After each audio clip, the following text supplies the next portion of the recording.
Hi there everybody, Richard Filmer here, and welcome to another one of my vinyl finds videos. So a couple of weeks back, I moseyed on down to the Waterfront here in Cape Town. I like to call it the tourist trap. That's just my personal view. Stuff there is expensive. Wow, it's like 3 times the price of it anywhere else. But I guess, they make their money from tourists. So anyway, they had a vinyl fair there again. They have one in probably every month or every 2 months. And I was a bit flush with cash. So I thought, what the hell? Let's go and grab some vinyl, because I was feeling the itch. I hadn't done it for a while. So I managed to get some good stuff. A whole bunch of traders, as per usual. And a couple of them I used to have. I think only one of them I used to have before. And glad I got that again. I got one of the many anniversary editions of that album, but I'll get to it in a second. So that's what we're going to chat about today, my vinyl haul from the Waterfront here in Cape Town. So we're going to start off with that album that I used to have. And I saw it there, and it was a sealed copy. Red, black and red splatter vinyl. I thought, what the hell, let me spoil myself. Because I don't often buy new vinyl because of the price here in South Africa. It's quite crazy. We have to import everything. So, of course, the price goes shooting through the roof because of our wonderful rand that is not very strong. Anyway, besides all that, what did I get? Ozzy Osbourne, yes, the recently deceased Prince of Darkness himself, as they like to call him, for whatever reason. Diary of a Madman, there he is in all his glory, and that's his son Louis, I think, at the back there from his first marriage. And there we go, there's old Ozzy with his tasseled outfit. And for me, this is his best of his solo work. It's my favorite, this one and the first one, but this has always been my favorite. And thankfully, this is with the original lineup, the original recording, because later on they changed it for whatever reason. I think something to do with Sharon Osbourne. They took out Lee Kerslake's drumming and Bob Daisley's bass and replaced it with some other people. But thankfully this is the original recording, and it's such a great album. Of course, this had the late great Randy Rhoads on guitar. What an amazing guitarist he was, and I think some of his best work is on this particular album. So what do we have on here? Over the Mountain, with a great drum intro from Lee Kerslake. Such a fantastic drummer, Pretty much his whole career, I think he was with Uriah Heep. Then we go into Flying High again. And I must say, Bob Daisley as well. Some of the bass work on here was just standout. Really nice and high in the mix. One of my favorites of the album, You Can't Kill Rock and Roll, with that nice acoustic intro. And some great lyrics as well, which I believe were done by Bob Daisley. And he never really got enough credit for this album as far as writing goes. Then it ends side one with Believer, also with a nice bass sound to it. Side 2, Little Dolls, another nice drum intro. Tonight, SATO or Sato, I'm not quite sure what that stands for. I'm sure somebody will let me know in the comments. And then probably my favorite is the title track, Diary of a Madman, which has got almost, it's kind of an epic feel to it, and it's almost got little bits of prog in, and some of the guitar work is just outstanding. I mean, you can't go wrong with Randy Rhoads. Such a shame that the guy lost his life at such an early age. And he definitely gave Ozzy's career a kick up the butt. So that's Diary of a Madman, the title track. So I'm going to show you. I've got to be careful here because this came apart. These modern covers aren't as hardy as they used to be. Anyway, here you've got the lyrics. And for the life of me, if anybody can tell me if that's some strange kind of dialect or writing, So this is where it gets confusing. The recording is Lee Kerslake, Bob Daisley, Ozzy Osbourne and Randy Rhoads. And here we have Tommy Aldridge on drums and Rudy Sarzo on bass. This is the touring band. These guys did not record the album. At least the drummer and the bassist didn't. Very strange. Anyway, there was some issue with Bob Daisley and Lee Kerslake over royalties from this album and the first one. Threatens... court cases were threatened and all sorts of nasty business. But yeah, this is the original recording, which I'm really glad, because I had this way back when. So that's my first find, Ozzy Osbourne's Diary of a Madman. Stunning stuff. Then an album which I've always seen at the Vinyl Fest, and I knew I needed it, but I've always, for whatever reason, I've gone past it. Yes and Relayer. And this is quite a hectic album. Some incredible bass work here from Chris Squire on his, what did he have, a Rickenbacker. And you can hear on here why he was such a great influence for Geddy Lee from Rush. In the beginning, Geddy Lee also played a Rickenbacker. And he got a lot of influence from this guy. A Roger Dean cover, of course. And there's the band. So who was in the band, you may well be asking? Well, Chris Squire on bass, like I mentioned. John Anderson on vocals. Patrick Moraz on keyboards. And he replaced Rick Wakeman. But this was the only album that Patrick Moraz appears on, as far as I'm aware. Steve Howe on guitar, and then Alan White on drums. Some great drumming on this album as well. Not many tracks. In fact, there's only 3. But boy, are they... This is Yes at their finest. I don't think this album gets enough credit, really. Starts off side 1, and the only track on side 1, The Gates of Delirium. Wow. Incredible stuff. Full on prog. What you've come to expect from Yes. Sound Chaser and To Be Over are the other 2 tracks on side 2. Equally as good. There's nothing else I can show you inside here. Oh, hang on. Maybe there is. That's just the lyrics. Here we go. So yeah, nice gatefold sleeve. And the record's in pretty good nick. And that's the Roger Dean cover with the guys and the horses going across there. Always dig that cover. Excellent stuff. Classic Yes. Perhaps not as classic as, say, the Yes album or Close to the Edge. You know, that had Bill Bruford on drums. But this is an essential purchase if you're a Yes fan, I think. Next one up, a band that I took a while to get into. Pavlo's Dog. Excuse me, I just want to have a sip of coffee. And the reason why it took me a while to get into them was the vocalist, David Surkamp. And I think that's the issue for most people. I mean, if you can imagine anybody singing higher than, say, Burke Shelley from Budgie or Geddy Lee from Rush, yeah, this guy's good. An incredible range. It can get annoying at times, though. So this is I've got the other one, Pampered Menial. So this is At the Sound of the Bell. And there's the old company I used to work for. Musica import stickers. And you could never get the damn things off. Anyway, interesting cover there. Quasimodo kind of thing. There we go. And there's just the songs. I need to listen to this again. I've only given it one quick listen. She Came Shining, Standing Here With You, Megan's song in brackets, Mersey and Valkyrie, that makes up side 1. Try to Hang On, Gold Nuggets, She Breaks Like a Morning Sky, Early Morning On, and Did You See Him Cry? A few mellow tracks on here. I think, if I have to be honest, I prefer Pampered Menial, but like I said, I need to give this another. I'm just seeing the Musica sticker at the back here.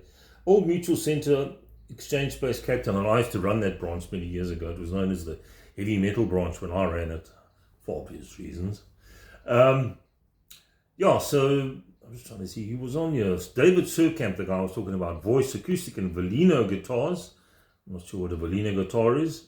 Douglas Rayburn, Mellotron's bass and percussion.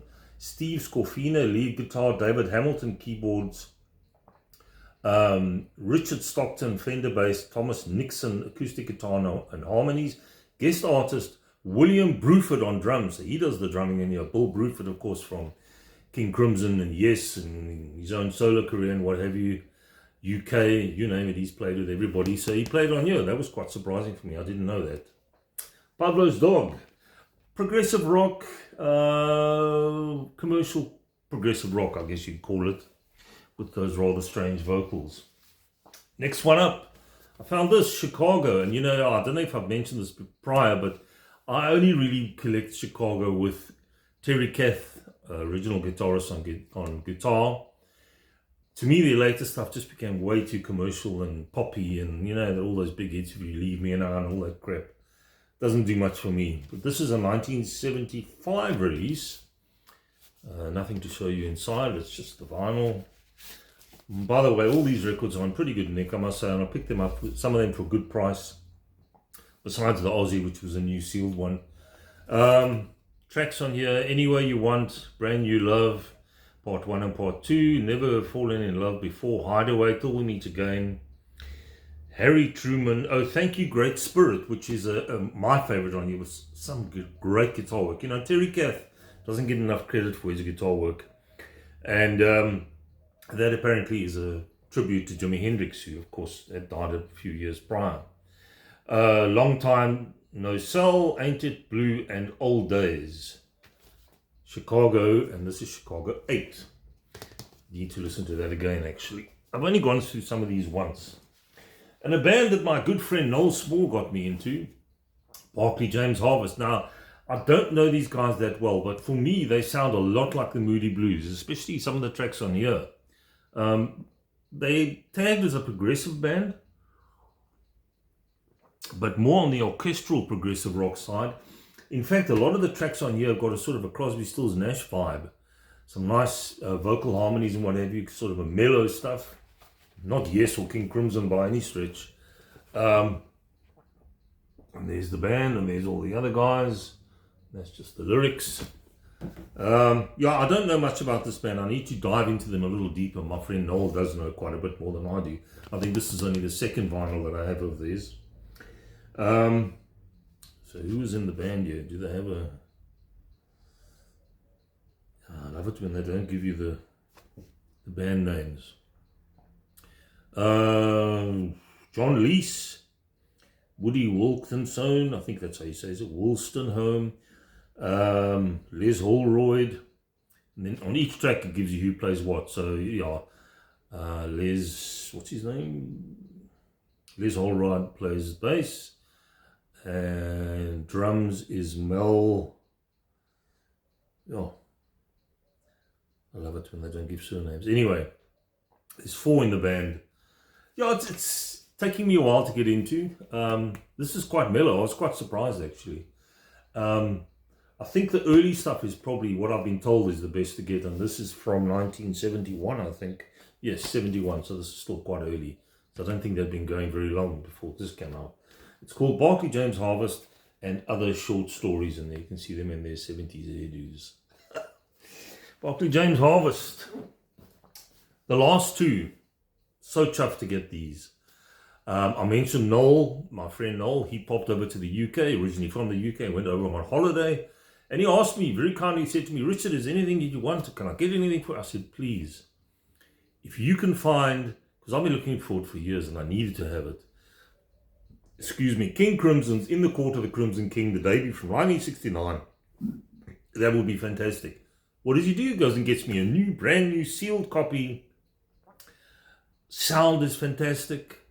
Such an amazing album. I mean, if you guys don't have that and you're a prog fan, then you're missing out. Excuse me. Gee, I'm talking too fast, I think. Slow down, Richard, you know, getting old here.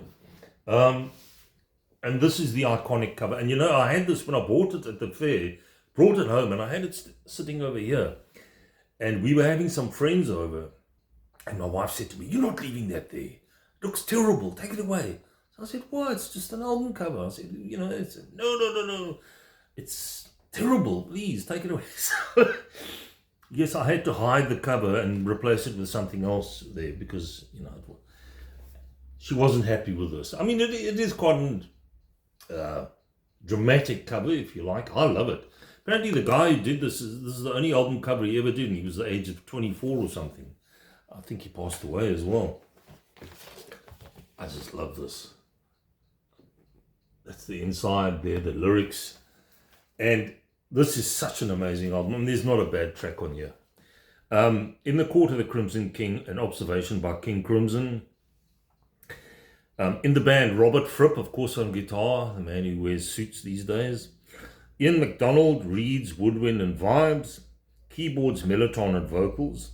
And then, for me, the guy that really makes this album is Greg Lake, bass guitar and lead vocals. His vocals on here are sublime. You know, he doesn't get enough credit for his vocals. I mean, his bass work is great, but oh, what a singer. Michael Giles, drums, percussion, and vocals, and Peter Sinfield, words and illumination. And this came out in 1969. And this was a game changer. I mean, this for me was the first really proper prog album. And, can't go wrong with that cover. So, anything else I can show you? No, that's just the vinyl. And this is also brand new, obviously sealed. Broke the seal and put it on and was just transported away. I mean, this stunning stuff. The tracks. 21st Century Schizoid Man, which became a huge hit for the band. Great lyrics as well. I Talk to the Wind, which is a slower number. My favorite, Epitaph, which is such a beautiful track. With, like I said, great vocals from Greg Lake. Side 2, Moonchild. And the title track, which is for me also stunning stuff, In the Court of the Crimson King, including the Return of the Fire Witch and the Dance of the Puppets. So it's got like 3 different parts to it. Great lyrics. Yeah, if you're a prog fan and you don't have this, sad. And then at the vinyl fair, this was up for sale, and I thought, okay, so I've got that now. I need to get the second one, and lo and behold, there it was. And I managed to knock down the price by $100. So I think I picked it up for $5.50 or whatever it was. It was $6.50 at first. King Crimson, and I think this is the same lineup as the debut, In the Court of the Crimson King. Originally, this album was for sale at Cartwright's Corner, Adley Street, Cape Town, Musica. The second hand, it's got a few crackles on it, but the cover is in really good nick, and the record sounds okay. In the Wake of Poseidon is the name of the album. Great cover there. And in the inside, it's very hard to read this because it's, yeah, if the light shines on you, you can't really see. So personnel, Robert Fripp, guitar, mellotron and devices. Greg Lake, vocals. Doesn't say he plays bass in here. Peter Giles plays bass. Michael Giles on drums, Keith Tippett on piano, Mel Collins, saxes and flute. And Mel Collins would stick around with this band for many years. I know up until about 2018 or 2019 he was in a touring band still as well, but he's played with everybody. Gordon Haskell, vocal, and Peter Sinfield, words. So there may be 1 or 2 different band members on here, but it's pretty much the same as the first album. And this came out in 1970, I think, if I'm not mistaken.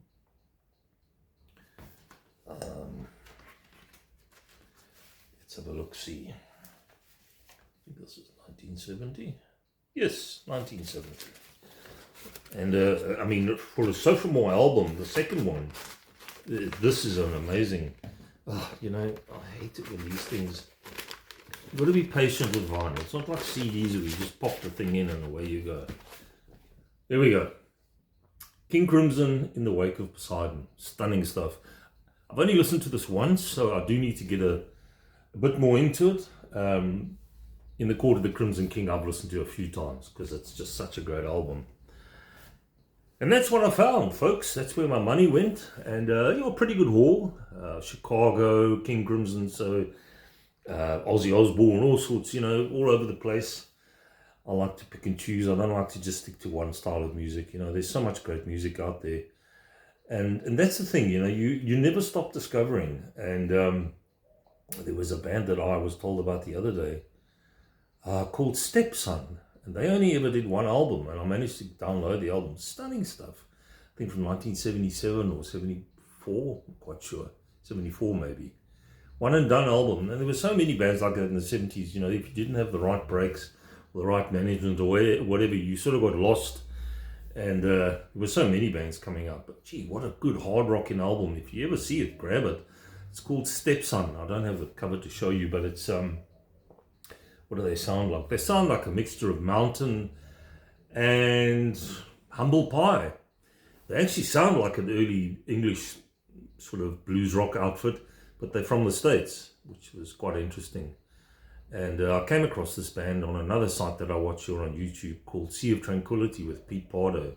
Stunning channel. If you're really into your rock, check it out. So there we go, guys. That's my my haul, my Waterfront haul. Some good stuff. And like I said, I need to give these another listen. Take it easy. If you have subscribed, thank you very much. If you haven't, please do. And if you enjoyed the video, down below, give me a thumbs up. And any comments, please, guys. I'd love to hear from you if you have any of these. Or if you don't and you want to check them out. Some good stuff here. And yeah, I shall catch you guys soon. Have a great week. It's a really good day here in Cape Town. Blue skies, but the wind's been pumping. You know, the southeast starts to blow here. But I've been living here a long time. I'm used to it. Take it easy, guys. I'll catch you soon. Bye-bye.